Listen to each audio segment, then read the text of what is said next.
Bu, anda tahu, Alhamdulillah Ramadan lepas Ana berjaya khatam 30 juz. Jom, kita sambil gerak lah. Hafal ke baca? Baca tengok ya Bu.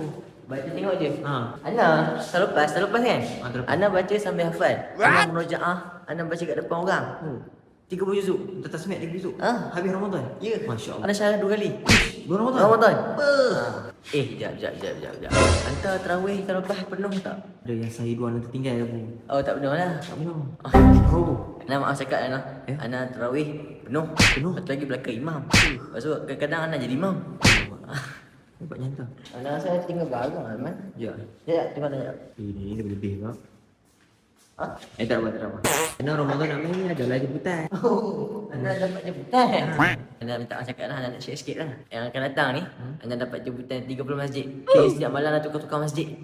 Dia dapat tawarkan 2,000 satu hari. Masya Allah. Tak nak kalah dia. Anda nak tak? Tak nak kalah dia. Ha? Ha? Tak nak? Apa? Tak ada apa. Anda nak tak nak? Anda tolong ni. Tak apa je. Apa je.